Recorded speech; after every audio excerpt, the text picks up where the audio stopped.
begitulah Allah sayang ya dengan kita, selalu dipanggilnya, selalu diimbaunya. Jangan kita itu lengah. Hai orang-orang yang beriman, jangan hidup kau menurut kehendak kamu. Hai orang beriman, hidup kau jangan ikut hawa nafsu.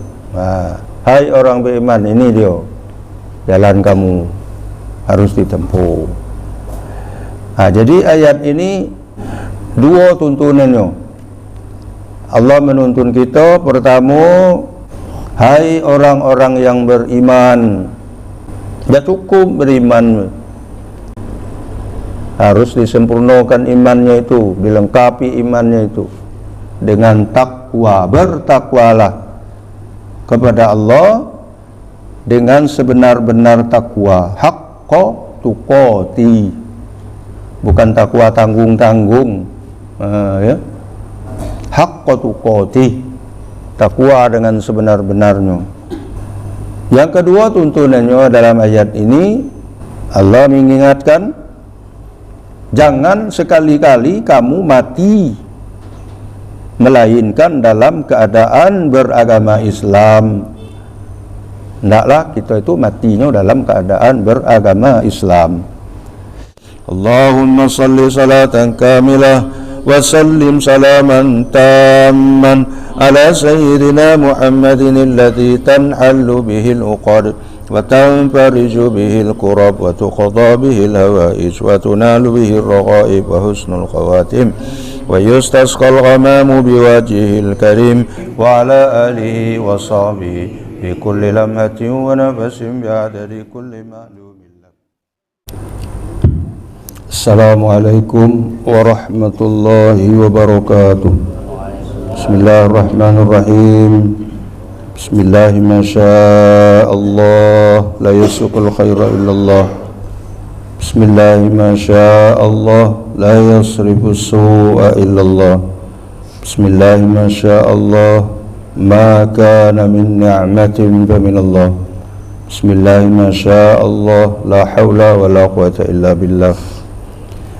Alhamdulillah, wassalatu wassalamu ala rasulillah wa ala alihi wa sahbihi wa mawala, wa la hawla wa la quwata illa billah. Rabbi shrah li sadri wa yassir li amri wahlul 'uqdatam min lisani yafqahu qawli. Allamal insana ma lam ya'lam. Hadirin jemaah sekalian yang saya hormati, kita awali terlebih dahulu pertemuan kita malam ini dengan bersama-sama membaca salawat nariyah. Bismillahirrahmanirrahim. Allahumma salli salatan kamilah wa sallim salaman tamman ala sayyidina Muhammadin alladhi tanhallu bihil uqad wa tanfariju bihil qurab wa tuqadha bihil hawaij wa tunalu bihil raghaib wa husnul khawatim wa yustasqal ghamamu biwajhihil karim wa ala alihi wa sahbihi fi kulli lamhatin wa nafasin bi'adadi kulli ma'lumin lak. Allahumma salli salatan kamilah wa sallim salaman tamman ala sayyidina Muhammadin alladhi tanhallu bihil uqad wa tanfariju bihil qurab wa tuqadha bihil hawaij wa tunalu bihil raghaib wa husnul khawatim wa yustasqal ghamamu biwajhihil karim wa ala alihi wa sahbihi fi kulli lamhatin wa nafasin bi'adadi kulli ma'lumin lak. Allahumma salli salatan kamilah wa sallim salaman tamman ala sayyidina Muhammadin alladhi tanhallu bihil uqad wa tanfariju bihil qurab wa tuqadha bihil hawaij wa tunalu bihil raghaib wa husnul khawatim wa yustasqal ghamamu biwajhihil karim wa ala alihi wa sahbihi fi kulli lamhatin wa nafasin bi'adadi kulli ma'lumin lak. Allahumma salli salatan kamilah wa sallim salaman tamman ala sayyidina Muhammadin alladhi tanhallu bihil uqad wa tanfariju bihil qurab wa tuqadha bihil hawaij wa وتنال به الرغائب وحسن الخواتم ويستسقى الغمام بوجهه الكريم وعلى آله وصحبه في كل لمحة ونفس بعدد كل معلوم لك. اللهم صل صلاة كاملة وسلم سلاما تاما على سيدنا محمد الذي تنحل به العقد وتنفرج به الكرب وتقضى به الهوائج وتنال به الرغائب وحسن الخواتم ويستسقى الغمام بوجهه الكريم وعلى آله وصحبه في كل لمحة ونفس بعدد كل معلوم لك. اللهم صل صلاة كاملة وسلم سلاما تاما على سيدنا محمد الذي تنحل به العقد وتنفرج به الكرب وتقضى به الهوائج وتنال به الرغائب وحسن الخواتم ويستسقى الغمام بوجهه الكريم وعلى آله وصحبه في كل لمحة ونفس بعدد كل معلوم لك. اللهم صل صلاة كاملة وسلم سلاما تاما على سيدنا محمد الذي تنحل به العقد وتنفرج به الكرب وتقضى به الهوائج وتنال به الرغائب وحسن الخواتم ويستسقى الغمام بوجهه الكريم وعلى آله وصحبه في كل لمحة ونفس بعدد كل معلوم لك.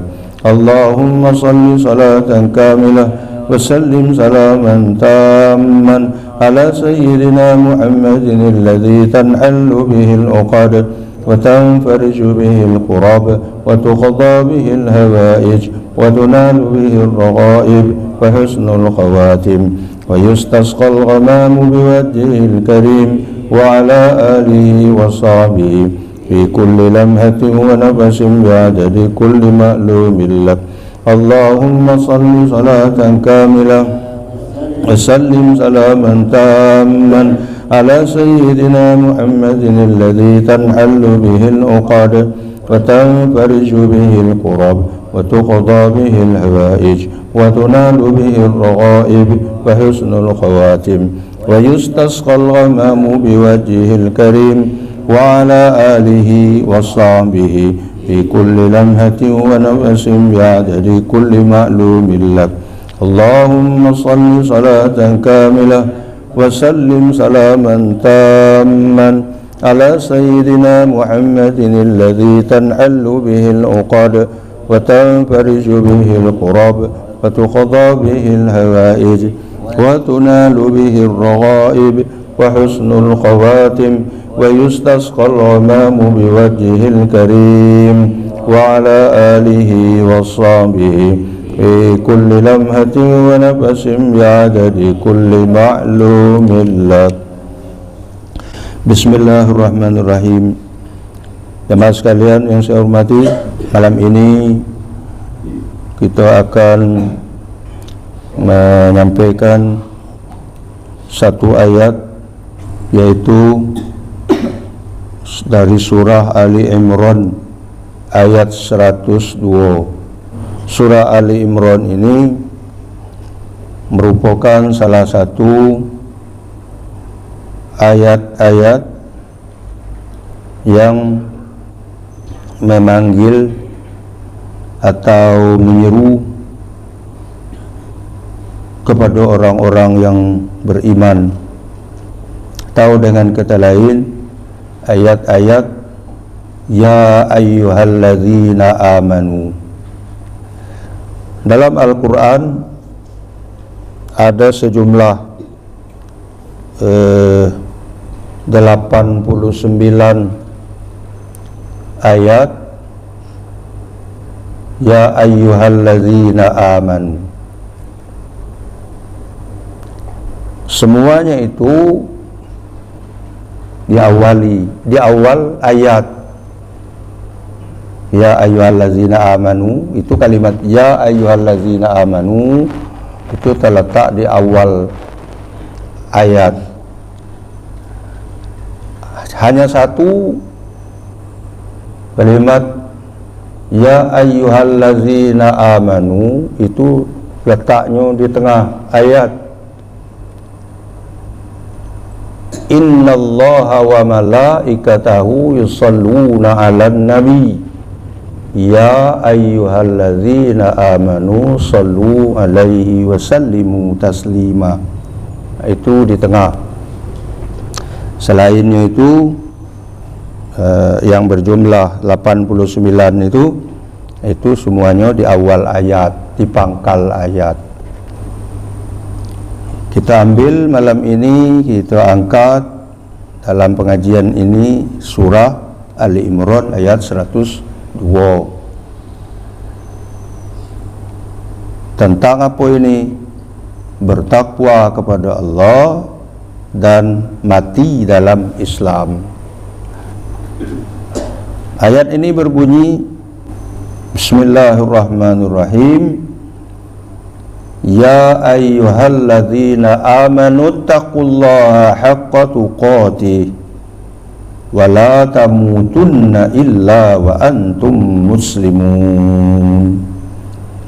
Hai orang-orang yang beriman, bertakwalah kepada Allah sebenar-benar takwa kepadanya, dan janganlah sekali-kali kamu mati melainkan dalam keadaan beragama Islam. Nah, Allah memanggil, Allah mengimbau, Allah menyeru orang-orang mukmin, orang-orang beriman. Untuk apa? Allah akan memberikan tuntunan hidup, ya, tuntunan hidup, pelajaran, pedoman menjalani hidup ini, agar kita orang-orang mukmin selamat dalam perjalanan hidupnya, baik di dunia maupun di akhirat.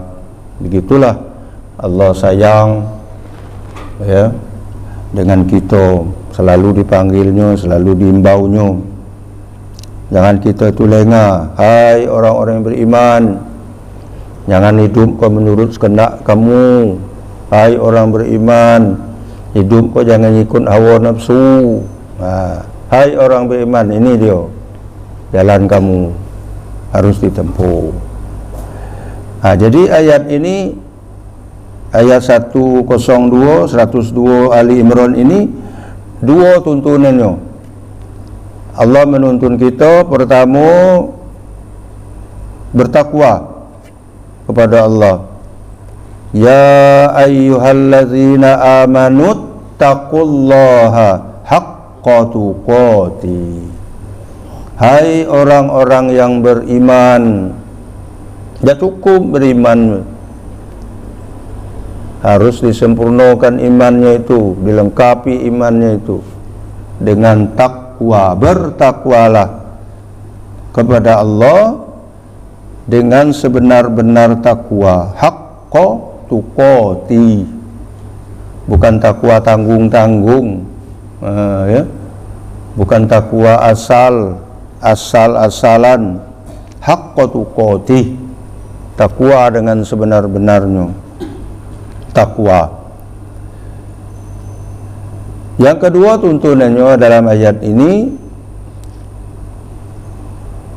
Allah mengingatkan, jangan sekali-kali kamu mati melainkan dalam keadaan beragama Islam. Hendaklah kita itu matinya dalam keadaan beragama Islam. Takwa kepada Allah yang pertama, ya, takwa kepada Allah ini sangat penting. Bertakwa itu, takwa itu menurut banyak definisi, banyak pemahaman, banyak pengertian. Sayyidina Ali bin Abi Thalib karramallahu wajhahu memberikan penjelasan atau definisi takwa itu dengan at-taqwa al-khawfu minal jalil wal amalu bit tanzil war ridha bil qalil wal isti'dadu li yaumir rahil. Nah, itu pengertian takwa itu menurut Sayyidina Ali karramallahu wajhah. Apa maknanya? Al-khawfu minal jalil, takut kepada zat yang maha perkasa. Pertama, jadi unsur takwa dalam pengertian, dalam definisi yang disampaikan Sayyidina Ali ini, pertamanya adalah al-khawfu minal jalil, takut kepada zat yang maha perkasa, takut kepada Allah subhanahu wa ta'ala. Yang kedua, wal amalu bit tanzil, mengerjakan apa yang diturunkan, mengamalkan apa yang diturunkan. Itu yang kedua. Yang ketiganya, warridha bil qalil, puas dengan rezeki yang sedikit. Ya, puas dengan rezeki yang sedikit. Yang ketiga. Dan yang keempat, wal isti'dadu liyaumir rahil, mempersiapkan diri untuk menghadapi hari kepergian dari dunia. Inilah 4 unsur takwa dalam pengertian, dalam definisi yang dikemukakan oleh Sayyidina Ali ibnu Abi Thalib. Ya, nanti akan kita jelaskan penjelasan satu persatu. 4 ya. Pertama, apa tadi? Takut kepada Allah. 2, mengerjakan apa yang diturunkan, artinya mengamalkan isi Al-Quran. Yang diturunkan itu Al-Quran. Mengamalkan isi Al-Quran. Warridha bil qalil, tiganya puas dengan rezeki yang sedikit. Qanaah, bersikap qanaah, sedikit cukup, puas. Itu ya. Yang susah kau tak dapat kepuasan. Dapat 1 nak 2, dapat 2 nak 3, dapat 3 nak 4, dapat 4 nak 5. Itu dapat pakai puas. Jadi kalau orang takwa tu ridha bil qalil, dikit puas dia, dikit masuk banyak lah. Yang susah kok banyak masuk dikit. Itu banyak masuk dikit, itu tamak. Tapi kalau dikit masuk banyak, itu dah qanaah, itu dia. Yang keempat, persiapan untuk kematian. Jadi ada bekal untuk mati. Itu 4 itu ya. Jadi nanti akan kita jelaskan.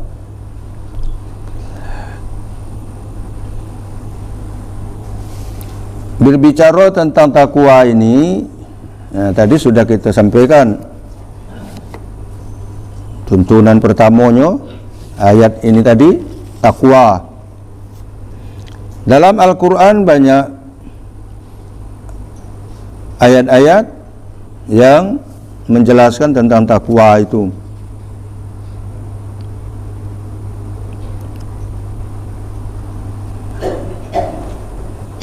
Misalnya dalam surah Al-Hujurat ayat 13, ya ayyuhan nasu inna khalaqnakum min dzakarin wa untha wa ja'alnakum syu'uban wa qabaila lita'arafu inna akramakum 'indallahi atqakum innallaha alimun khabir. Di sini Allah menjelaskan orang yang paling mulia di sisi Allah itu adalah orang yang paling bertakwa kepadanya. Jadi bukan orang yang paling mulia di sisi Allah itu orang yang banyak harta, orang yang pangkat tinggi, orang yang punya jabatan yang tinggi, ya, orang yang banyak berpengaruhnya di masyarakat, penampilannya gagah, rupawan, ganteng, cantik. Anda itu dah jabatannya melangit, ya, hartonya entah berapa banyak, itu dah ada standar mulia dah orang itu di sisi Allah. Tuhan cuma mengakui yang paling mulia di antara kamu di sisi Allah, orang yang paling bertakwa. Takwa ini merupakan wasiat Allah bagi generasi pertama dan terakhir. Jadi generasi awal-awal dulu sudah diwasiatkan Tuhan untuk bertakwa, sampai generasi terakhir kita ini umat-umat Nabi Muhammad sallallahu alaihi wasallam. Walaqad wassaynal ladzina utul kitaba min qablikum wa iyyakum anittaqullah. Surat An-Nisa ayat 131. Dan sesungguhnya kami telah memerintahkan kepada orang-orang yang diberi kitab sebelum kamu. Itu generasi dulu, sebelum Nabi Muhammad sallallahu alaihi wasallam. Wa iyyakum, dan juga kepada kamu. Ini generasi kita, generasi kemudian. Apa wasiatnya? Apa pesan Tuhan kepada generasi terdahulu dengan generasi terakhir? Anittaqullah, supaya bertakwa kepada Allah Subhanahu wa ta'ala.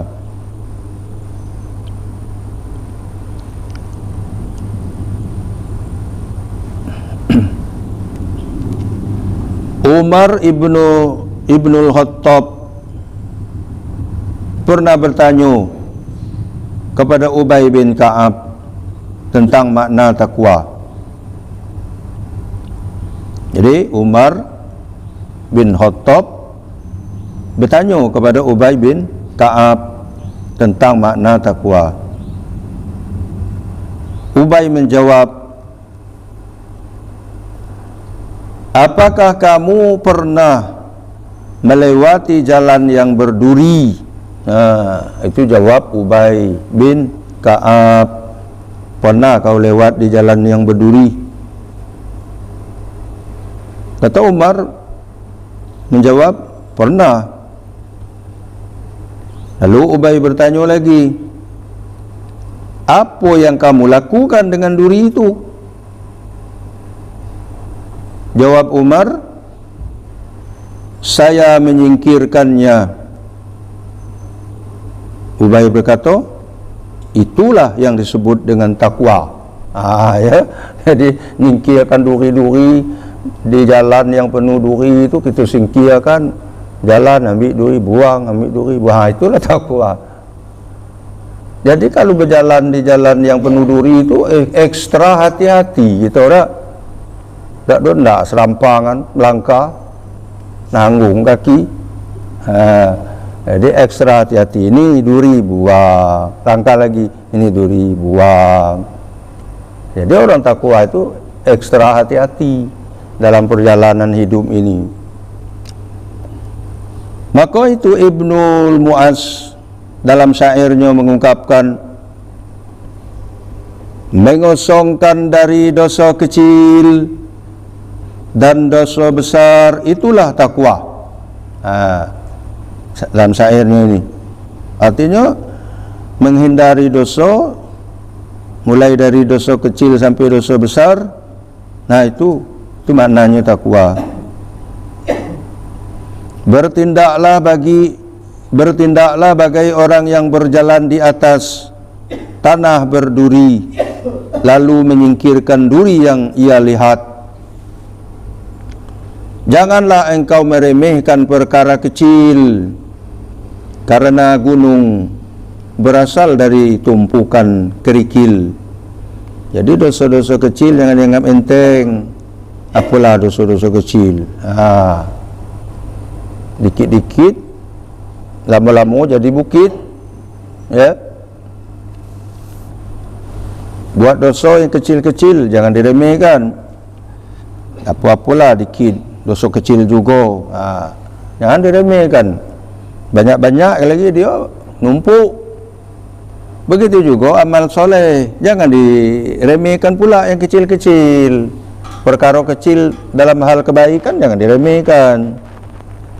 Sebab amal dikit itu dikit ngumpul banyak juga. Ada yang mengatakan dalam syairnya lagi, saya tidak melihat kebahagiaan dengan mengumpulkan harta, akan tetapi ketakwaan itulah yang menjadikan bahagia.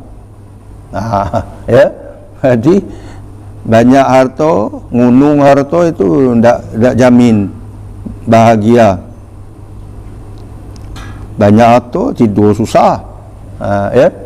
Harta banyak tidur pula payah, mikir akan harta. Kapan diambil orang, itu kapan dimaling orang, takut kebakaran. Kalau terbakar manulah letakkan kau. Apa kau mikir nak rawang terus? Mana nak bahagia? Akan tetapi ketakwaan itulah yang menjadikan bahagia.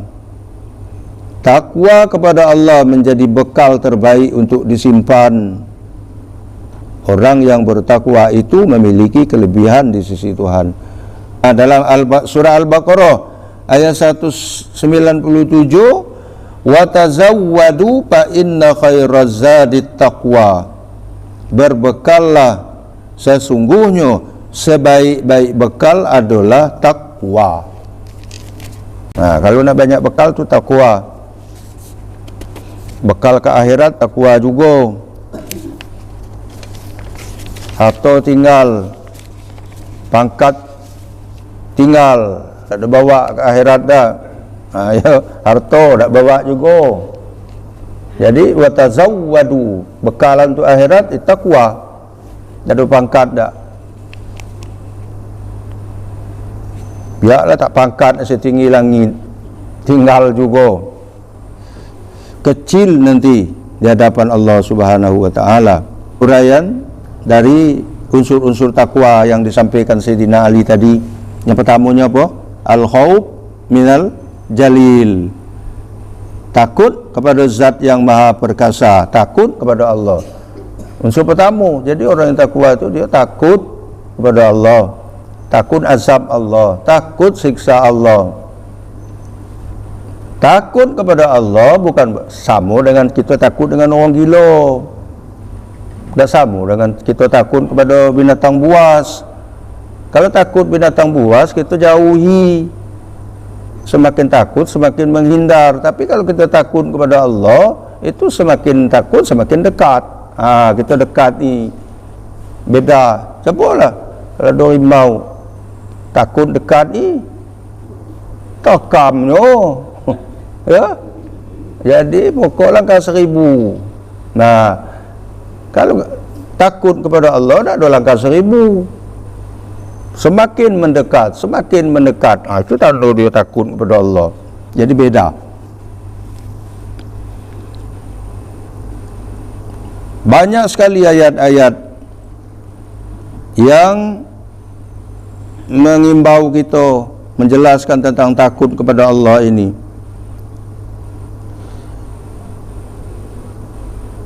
Misalnya dalam surah Ali Imran ayat 175,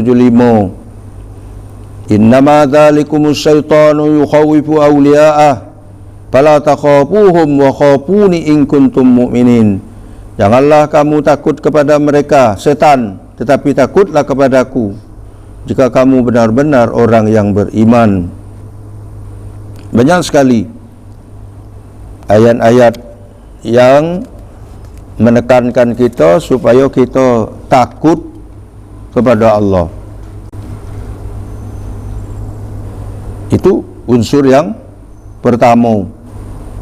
Jadi takut kepada Allah, semakin kita takut, semakin kita mendekatkan diri kepada Allah. Bagaimana mendekatkan diri kepada Allah?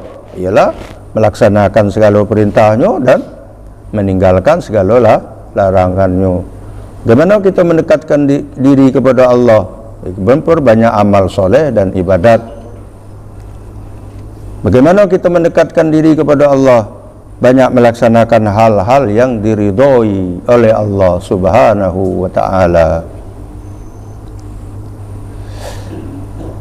Itu ya, takut. Jadi unsur pertamanya takut kepada zat yang maha perkasa. Itu yang susah, kau tak pakai takut dengan Tuhan. Itu semakin tua semakin tak ada takut, makin berani dengan Tuhan. Macam mana berani dengan Tuhan? Apa yang dilarang Tuhan, itu yang dibuat. Apa yang diperintah Tuhan, itu yang ditinggalkan. Itu berani ya. Yang kedua, unsur yang kedua, wal amalu bitanzil, mengerjakan apa yang diturunkan. Artinya apa yang diturunkan Allah kepada Nabi Muhammad itu Al-Quran. Nah, kita amalkan isi Al-Quran itu, kita amalkan kandungan-kandungan Al-Quran itu. Al-Quran adalah pedoman hidup kita. Dalam hadis riwayat Ibnu Majah, Tirmizi, dari Sayyidina Ali juga bin Abi Talib, Nabi bersabda, man qara'al Qur'an fastazharahu fa ahalla halalahu wa harrama haramahu adkhalahu Allahul jannata. Siapa yang membaca Al-Quran, sering membaca Al-Quran siang malam, baca Al-Quran, tak pernah dilupakan, akrab dengan Al-Quran, sudah itu fastazharahu, lalu mengamalkannya, mengamalkan kandungan Al-Quran. Macam mana mengamalkan kandungan Al-Quran? Fahalla halalahu, menghalalkan yang dihalalkan Al-Quran. Waharrama haramahu, dan mengharamkan yang diharamkan Al-Quran. Adkhalahu Allahul jannata, pasti Allah akan memasukkan dia ke dalam surganya. Itu baca Al-Quran, amalkan kandungannya. Apa kandungan Al-Quran? Mana yang dihalalkan, ya, halal. Mana yang diharamkan, itu haram.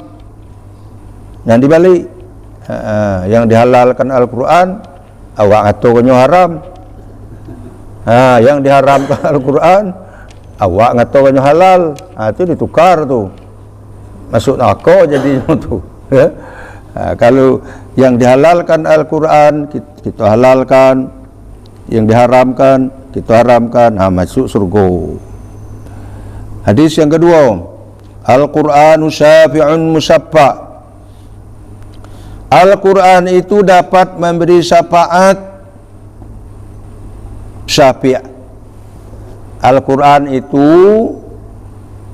bisa memberi manfaat, syafaat, musaffa', dan diterima syafaatnya. Maka Al-Quran jangan dilepaskan. Hiduplah selalu bersama Al-Quran. Itu.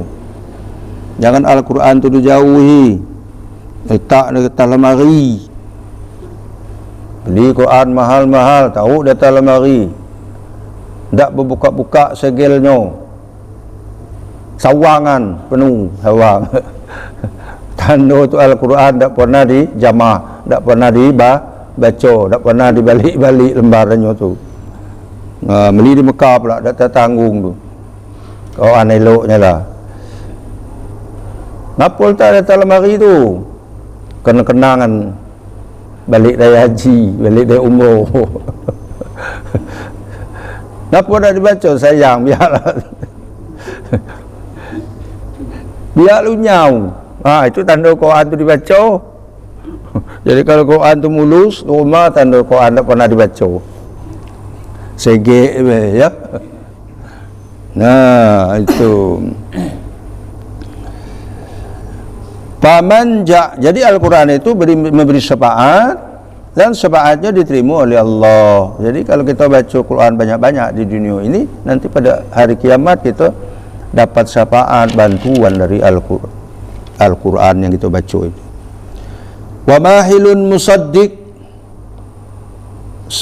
serta hujah yang benar. Al-Quran itu sebagai hujah yang benar, yang betul, dalil yang benar. Faman ja'alahu amamahu qadahu ilal jannah.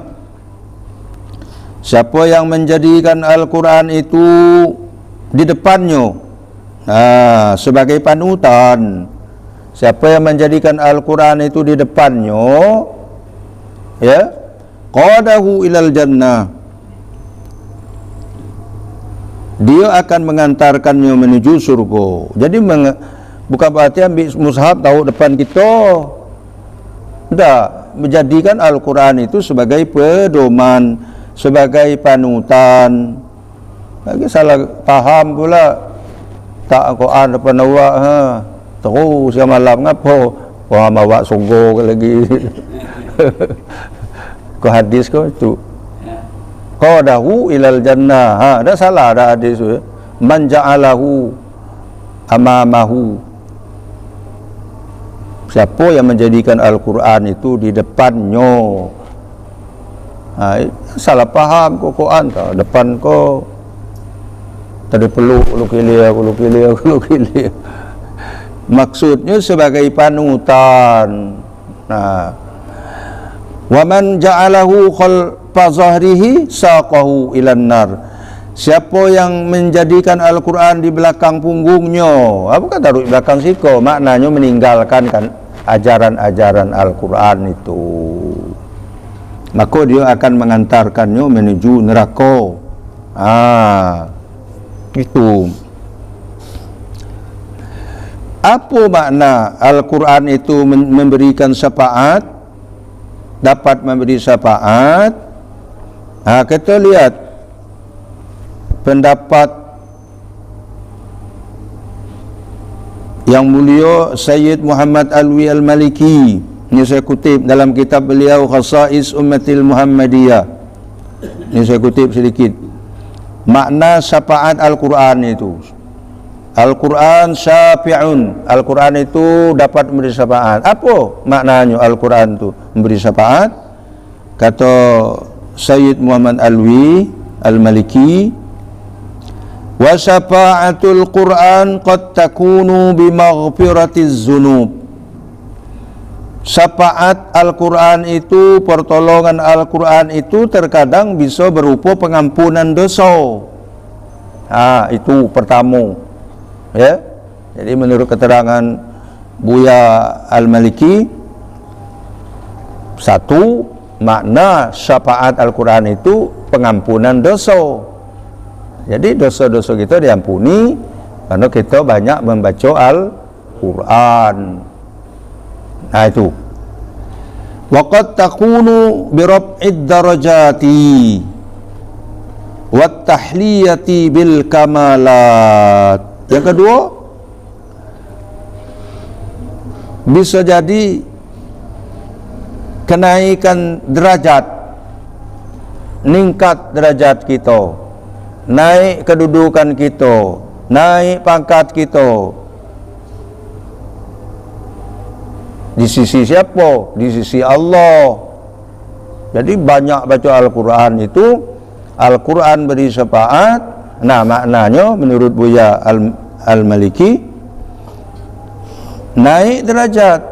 Semakin banyak itu baca Quran, semakin pangkat kita semakin tinggi di hadapan Allah Subhanahu wa ta'ala. Jangan jauh dari Al-Quran. Hari-hari buatlah moto hidup itu, tiada hari tanpa membaca Al-Quran. Itu ya, kamu baca Quran Ramadan pula dilanggar pula, nengok orang ramai. Ramadan lebih ditekankan lagi. Hari-hari ini buat moto hidup tiada hari tanpa membaca Al-Quran. Dah sempat kan baca Quran, guru sibuk. Awak ngurus dunia kau sibuk. Habis sibuk kapan? Hatta zurtumul maqabir. Cari kesempatan, peluang untuk baca Al-Quran supaya kita dapat ampunan dosa, supaya pangkat kita, derajat kita, martabat kita, supaya kita mulia di hadapan Allah Subhanahu wa taala. Ramadan Ramadan tekunlah dengan Al-Quran. Rumah ngaji, langgar ngaji, ya. Sudah tu. 1 Syawal, malam 1 Syawal, taqabbalallahu minkum minna wa minkum taqabbal ya karim. Quran simpan susun. Nak dia macam itu. Banyak macam itu, ya. Pokok 1 Syawal tu taqabbalallahu minkum lah tu. Main subuh Ramadan jamaah terus tiap subuh. 1 Syawal taqabbalallahu minkum, dah 2 lagi tahun depan pula. Padahal Syawal itu maknanya meningkat, bukan menurun.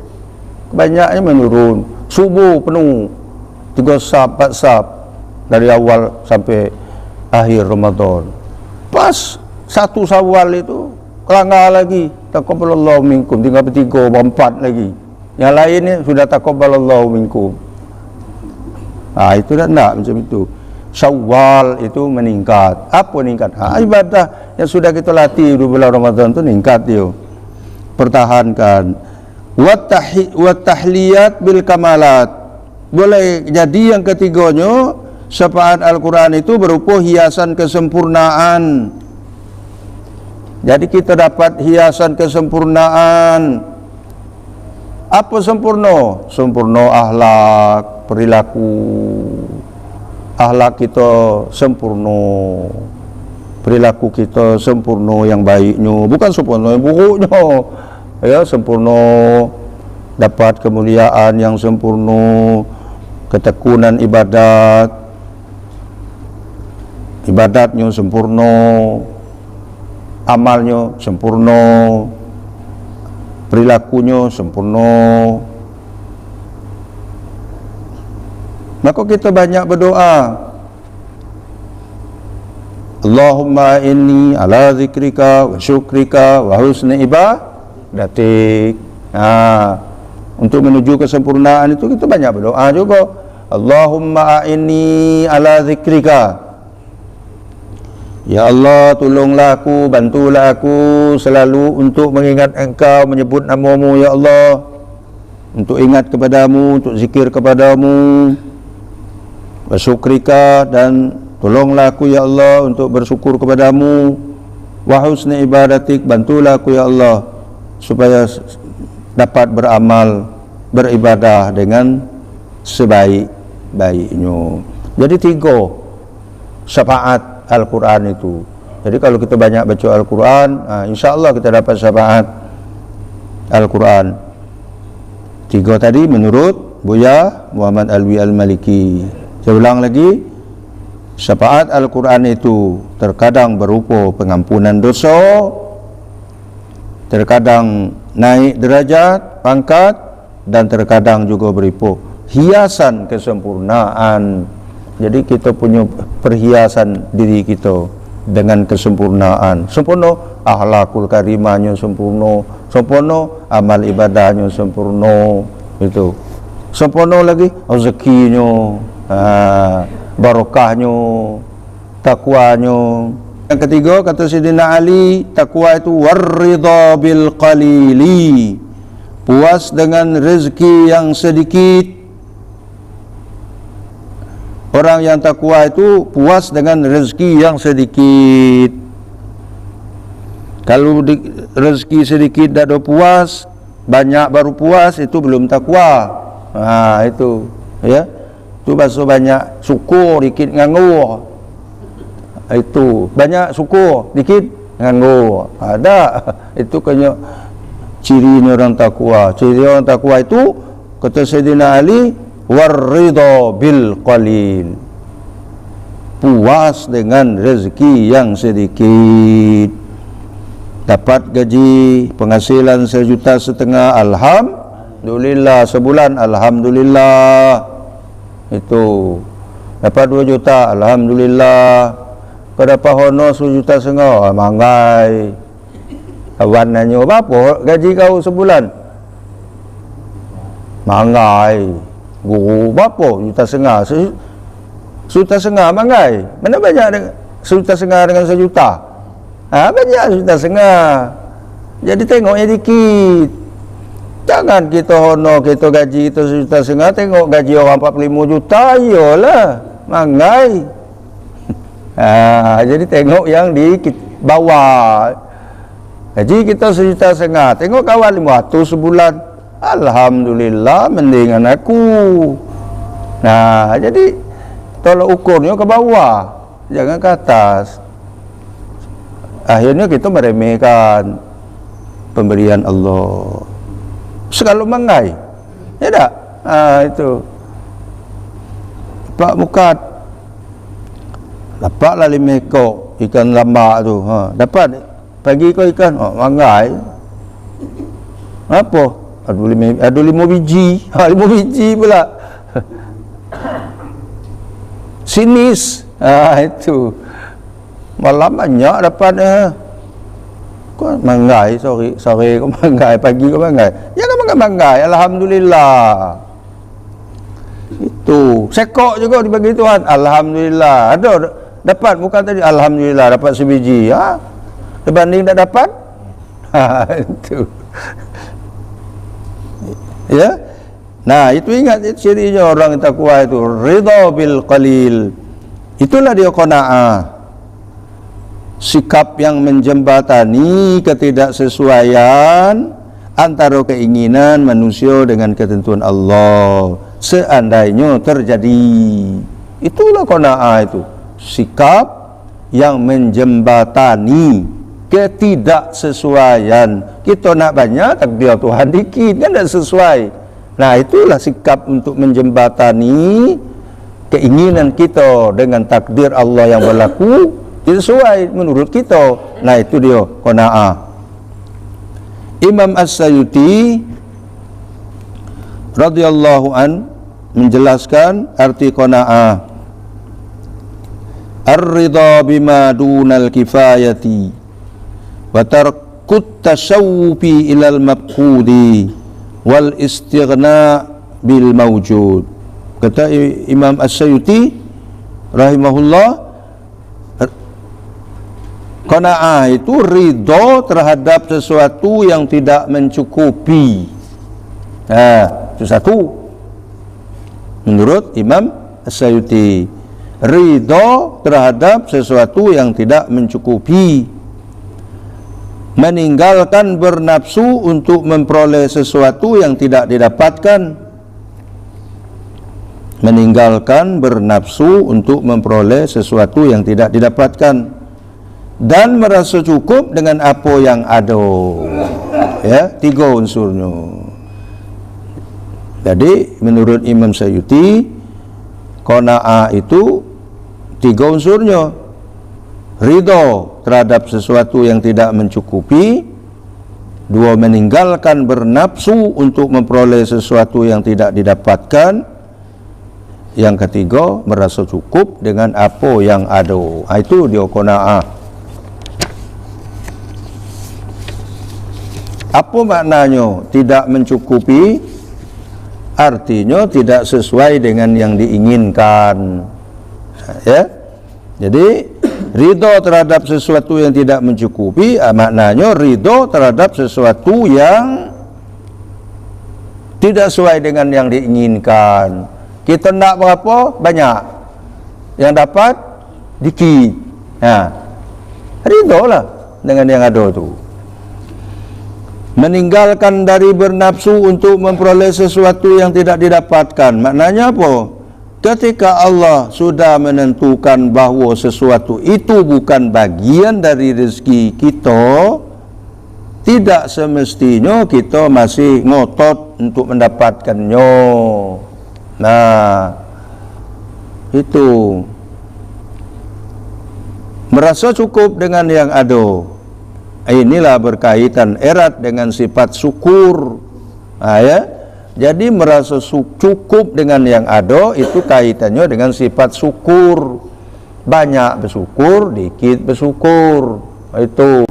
Jangan tadi saya katakan banyak bersyukur, dikit nganggur. Jadi itu dah nak dia. Berkaitannya unsur yang ketiga itu dengan bersyukur. Jadi orang yang tahu bersyukur itu dikit dia bersyukur, banyak apa lagi.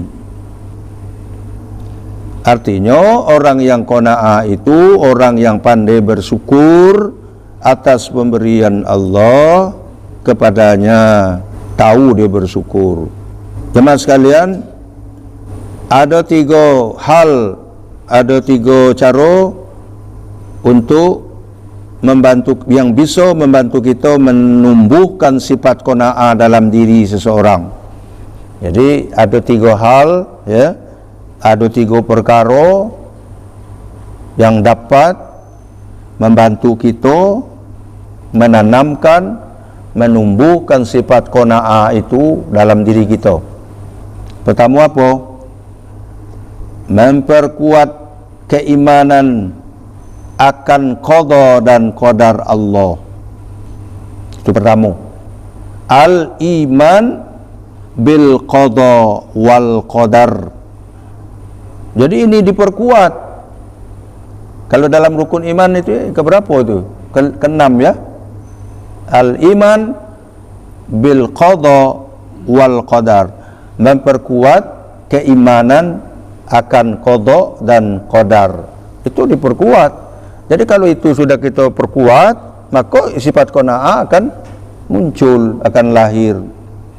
Kenapa? Segala sesuatu ini tidak lepas dari apa yang sudah ditakdirkan oleh Allah, termasuk bab rezeki. Ya, segitulah gaji kita sebulan, itu takdir Tuhan, ya begitu. Masih bangan-angan juga nak gaji 65 juta. Awak golongan 1A. Ijazah SD, insodor kan, tapi terbayang-bayang juga gaji 65, gaji presiden, gaji menteri. Ya mat batuk dunia, tak dapat. Nah, jadi takdir Tuhan itulah untuk kita. Ya, rezeki itu tak ada salah alamat. Jadi rezeki kita tak bakal sampai ke orang lain, rezeki orang tak bakal pindah ke kita. Jadi alamatnya itu sudah pas nyampe ke kita. Itulah dia. Itu cara yang pertama membantu kita menumbuhkan sifat qanaah. Ya, apa tadi? Memperkuat keimanan akan qada dan qadar. Jangan kita lemah dalam iman qada, beriman dengan qada dan qadar itu. 2. Memahami hakikat dunia. Yang kedua, memahami hakikat dunia. Fahmu haqiqatid dunia. Pahami betul hakikat dunia ini.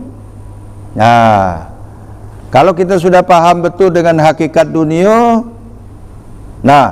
maka qanaah, sifat qanaah akan muncul, akan timbul dalam diri kita. Apa hakikat dunia?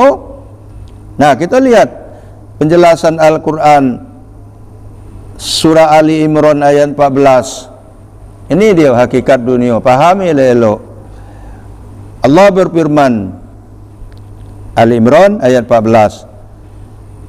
Bismillahirrahmanirrahim. Zuyyina lin-nasi hubbus syahawati minan nisa'i wal banina wal qanatiril muqantarati minadh dhahabi wal fiddati wal khailil musawwamati wal an'ami wal harth dzalika mata'ul hayatid dunya wallahu indahu husnul ma'ab. Ini hiasan dunia itu. Ini hakikat dunia. Dijadikan indah pada pandangan manusia. Manusia dijadikan indah, ya, manis, cantik, cinta kepada dunia, kepada apa-apa yang diingini. Dijadikan indah pada pandangan manusia kecintaan kepada apa-apa yang diingini. Apa yang diingini? Apa yang dijadikan indah pandangannya? Pertama, wanita, betino. Itu banyak orang gila-gila dengan betino. Ya, berselingkuh. Binilah tu masih nak selingkuh juga. Itu anak-anak, harta yang banyak dari jenis emas. Harta banyak, ada punya emas, ada punya perak, kuda pilihan, termasuk kendaraan, kuda pilihan tu, kuda tu kan untuk kendaraan pergi jauh, ya. Kini tu kuda datik lagi tak ada punya, tapi apa yang menjadikan manis pandangan kita? Ya, kendaraan, binatang ternak dan sawah ladang. Itulah kesenangan hidup di dunia. Dan di sisi Allah lah tempat kembali yang baik, surga. Sudah tu dalam surah At-Taubah ayat 38, di akhir ayat 38 itu Allah berfirman, "Fama mata'ul hayatid dunya fil akhirati illa qalil." Padahal kenikmatan hidup di dunia ini dibandingkan dengan kehidupan akhirat hanyalah sedikit. Itu hakikatnya dunia. Dibandingkan dengan akhirat dikit. Maka kita tergila-gila lah dengan dunia. Itu lupa dengan akhirat. Padahal yang kita gila-gilakan itu dikit. Pernah Nabi membuat tamsil, perumpamaan, dicelupkan tangan beliau di air laut, kemudian diangkat, ya, tangan tadi adalah sisa air dikit di tangan. Jadi kata Nabi, perbandingan dunia dengan akhirat inilah, ini yang sisa di tangan kau ikut dunia, akhirat tu lautan luas tu. Berapa banding itu? Itu perbandingannya. Berapa banding itu? 11 jauh. Jadi ayat ini mengatakan fama mata'ul hayatid dunya fil akhirati illa qalil. Nah, maka kalau ini sudah kita pahami hakikat dunia ini, maka qanaahnya akan muncul, sifat qanaah. Yang ketiga, tawakal dan pasrah kepada Allah Subhanahu wa taala. At-tawakkul 'ala Allah. Tawakal, pasrah kepada Allah. Tawakal bukan tawakal kalong. Tawakal di sini habis usaha maksimal, habis ikhtiar maksimal, baru tawakal, berserah diri kepada Allah. Bukan tawakal kalong, balak bawa kaki ke atas, nungit terus, artinya tak ada berusaha, tak nak dia. Kaki bergantung ke paha, kaki bergantung ke paha, rezeki bergantung dengan usaha. Itu dia. Mana ada paha bergantung ke kaki? Dia kita bila dah ada petunjuk dari Tuhan, kaki kau bergantungnya ke paha, rezeki kita tu gantung dengan usaha. Tak ada paha bergantung dengan kaki. Udah perut, kaki udah tu bawa paha, cuma nak berjalan. Jadi wafi anfusikum afala tubsirun. Dalam diri kamu tu banyaklah tanda-tanda kebesaran Tuhan, tak kamu perhatikan. Jadi rezeki itu harus diusahakan, ada usaha, ada ikhtiar. Udah itu baru tawakal. Wa 'alallahi falyatawakkalul mu'minun, dan hanya kepada Allah sajalah hendaknya orang-orang mukmin itu bertawakal. Jadi jangan salah pasang, tawakal terus. Jadi habis usaha maksimal terus tawakal. Doa, itu doa doa usaha tidak. Tunak bila langgar berdoa sampai panjang hari, sepanjang malam, tak mencari, tak cukuplah berdoa. Kita siapa? Potongan kita ni, level kita belum. Tak mencari, tak. Rezeki kali dijamin Tuhan. Itu alasan pula itu macam tu, apa biaya mencari. Kalau kata Tuhan dikit, ya dikit juga. Kau tahu dikit banyak rezeki yang kau dibagi Tuhan, kan tak tahu. Disembunyikan Tuhan, dirahsiakan Tuhan. Usaha. Ada usaha dapat dikit, itulah ketentuannya. Cukup asalnya dikit itu, ya. Jangan cukup dengan tak ada berusaha. Salah. Tak mencari tawakal bela. Nak mokok beda berbuntuan atau duit, usaha kau sana kemari nanya kawan ada kok itu. Mulut masam, duit dah ketik, okok dah punya tunak di rumah, datang okok sikau dah. Usahanya apa? Aku lukilir nanya kawan, siapa lawan? Ada mau okok dia dah. Itu usaha lah nama tu. Itu.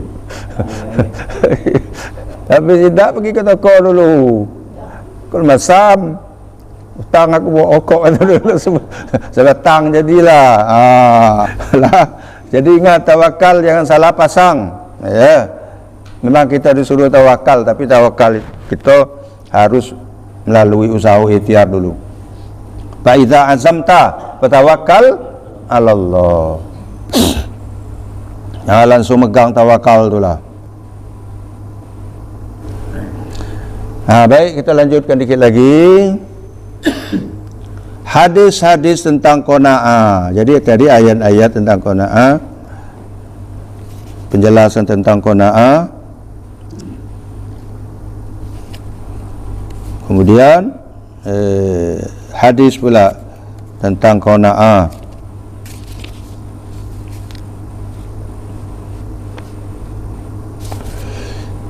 Qad aflaha man aslama wa ruziqa kafafan wa qanna'ahu Allahu bima ata. Sungguh beruntung orang yang diberi petunjuk dalam Islam. Beruntung kita dapat petunjuk dalam Islam. Artinya kita beruntung beragama Islam. Wa ruziqa kafafan, diberi rezeki yang cukup, dan qanaah, rezeki cukup, merasa cukup dengan apa yang Allah berikan kepadanya.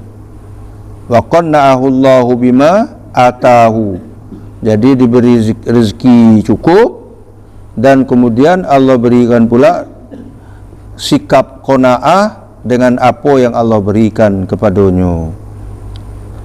Hadis yang kedua, man asbaha minkum aminan fi sirbihi mu'afan fi jasadihi indahu qutu yaumihi faka'annama hizat lahud dunya. Barang siapa di pagi hari merasa aman dalam perjalanannya, sehat badannya, mempunyai makanan untuk hari itu, maka seolah-olah dia telah mendapatkan kebahagiaan seluruh dunia. Tak ada banyak dah tu. Sehat, perjalanannya lancar, aman, makanan untuk hari itu ada. Itulah, ya. Itu seolah-olah telah mendapatkan kebahagiaan seluruh dunia. Apa lagi makanan itu nyetok 4 bulan ke depan. Itulah gambarannya orang yang qanaah. Jadi dikit rezeki hari itu ada, badan sehat, makanan hari itu ada, aman perjalanannya, lancar urusannya, Itu seolah-olah dia mendapatkan kebahagiaan seluruh dunia. Itulah gambarannya orang yang qanaah. Jadi orang qanaah itu dikit dia masuk banyak, tapi kalau tidak ada qanaah banyak itu masuk dikit. Kalau banyak masuk dikit itu dah tamak namanya. Kalau dikit masuk banyak itu qanaah. Unsur yang keempat tadi apa? Takwa kepada Allah menurut versi Imam Ali, Sayyidina Ali karramallahu wajhah, wal isti'dadu liyaumir rahil, mempersiapkan diri untuk menghadapi hari kepergian dari dunia. Jadi orang takwa itu dia sudah wanti-wanti untuk mempersiapkan bekal kepindahan kita dari alam dunia ini ke alam akhirat. Itu orang takwa. Jadi kalau orang tidak bertakwa, dia tidak peduli dengan perbekalan itu. Maksud hari kepergian itu adalah hari ketika seorang hamba tidur di atas papan pemandian. Itu yaumir rahil, itu maknanya kita tidur di atas papan pemandian. Kita baring, orang mandikan kita. Kok ada tu papan pemandian tu, jak langgar ada tu. Kalau nak nubur bawa balik lagi, coba baring di situ. Itu maknanya mati, ya. Bayangkan pada saat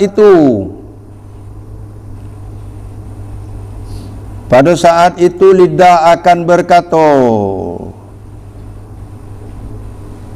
di mana suara lantangmu? Lidah bertanya, suara lantang kamu dulu mana? Kok kaku ke dalam tu? Di papan pemandian? Apa yang membisukanmu? Itu pertanyaan lidah dia lah. Di mana aroma wangimu? Dulu wangi-wanginya, kini mana? Apa yang membusukkanmu? Kini busuk. Di manakah pendengaranmu? Apa yang menjadikanmu tuli? Tak dengar lagi tu, ya? Kaku. Miringkan orang, miring. Telentangkan orang, telentang. Miring ke kanan, miringlah. Miring ke kiri, miringlah. Nak miring lebih, tak lagi. Itulah dia. Itu persiapannya apa?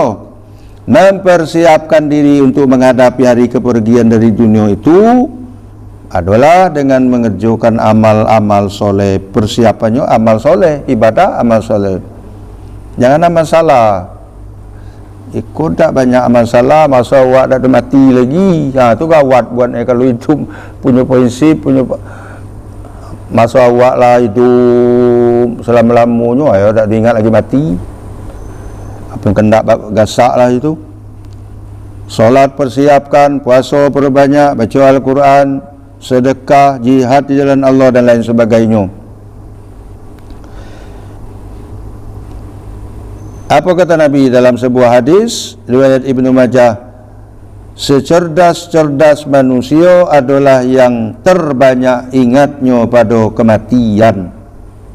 Aqyasun nas aktsaruhum dzikral lil maut. Secerdas-cerdas manusia, jadi itu cerdas yang hakiki. Secerdas-cerdas manusia adalah yang terbanyak ingat kepada mati. Jadi kalau banyak ingat kepada mati, ya itulah cerdas orang tu, ya.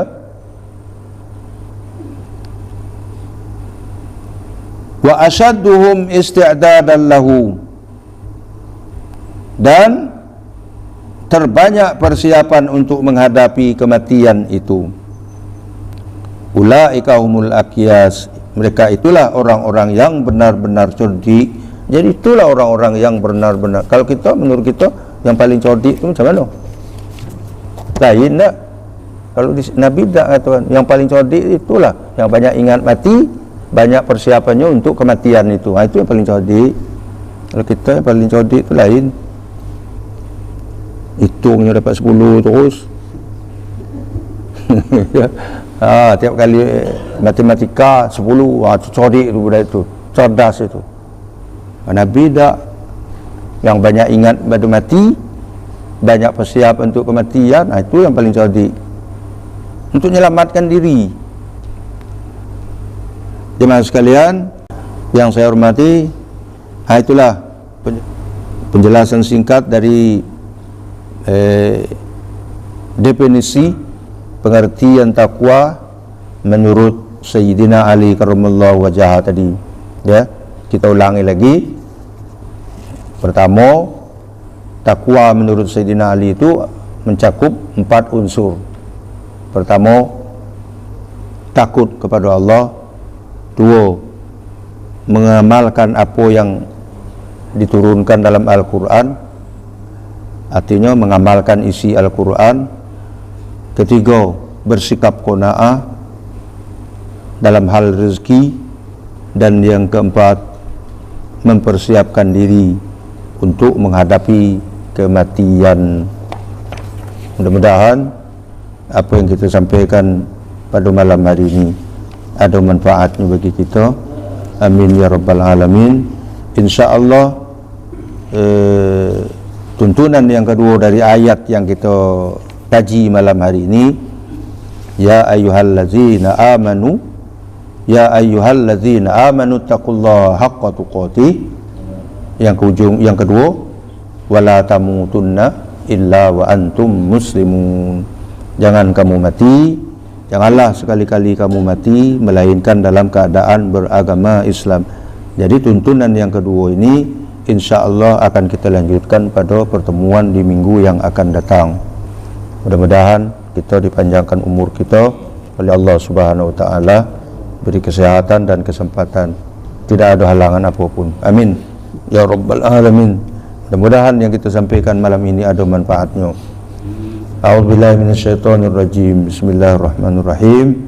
Alhamdulillahirabbil alamin. Hamdan yuwaffi ni'amahu wa yukafi mazidah. Ya rabbana lakal hamdu kama yanbaghi li jalali wajhikal karim wa 'azimi sultanik. Allahumma salli ala sayyidina Muhammadin wa ala alihi wa sahbihi wa barik wa sallim. Allahumma anfa'na bima 'allamtana wa 'allimna ma yanfa'una wa zidna 'ilman nafi'an wa hidayatan wa tawfiqan. Rabbana atina fid dunya hasanah wa fil akhirati hasanatan wa qina adzabannar. Wa sallallahu ala sayyidina Muhammadin wa ala alihi wa sahbihi ajma'in.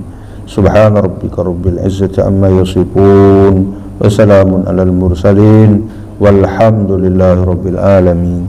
Subhanakallahumma wa bihamdika asyhadu an la ilaha illa anta astaghfiruka wa atubu ilaik. Subhanakallahumma wa bihamdika asyhadu an la ilaha illa anta astaghfiruka wa atubu ilaik. Subhanakallahumma wa bihamdika asyhadu an la ilaha illa anta astaghfiruka wa atubu ilaik. Wassalamualaikum warahmatullahi wabarakatuh.